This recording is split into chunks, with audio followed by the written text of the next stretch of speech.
Have you ever felt mentally exhausted, even when nothing is wrong? This is the story of a young man who went searching for peace and discovered the secret was closer than he ever imagined.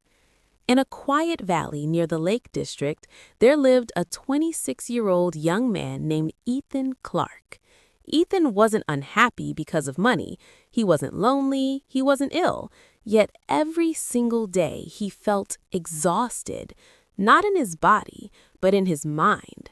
From the moment he opened his eyes each morning, his thoughts began racing, regrets about past decisions, awkward memories that should have been forgotten years ago, fear about his career, fear about failing, fear about the future.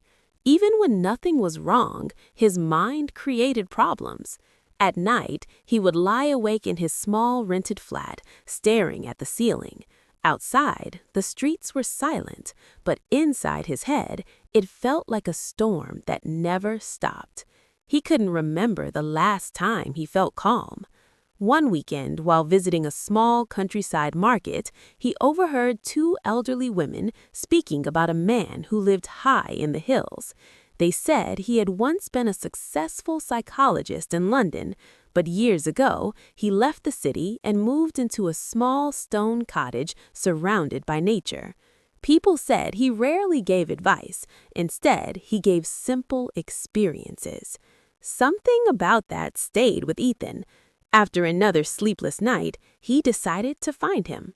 The journey was long, a train north, then a bus, then a long walk through rolling green hills dotted with sheep. The air felt fresher there, quieter. When he finally reached the cottage, he saw an elderly man sitting outside on a wooden bench, eyes closed, facing the open valley. He looked completely at peace. Ethan approached slowly. "Sir," he said softly, "my mind won't stop. I can't rest. I can't enjoy anything. I just want peace." The old man opened his eyes and looked at him calmly. "Good," he said. "Then you are ready." He went inside and returned with a clear glass. Carefully, he filled it with water to the very top, so full that the surface trembled. "Take this," he said. "Walk down the path to the old oak tree near the stream, then come back. But if even one drop spills, you must start again." Ethan nodded and began walking.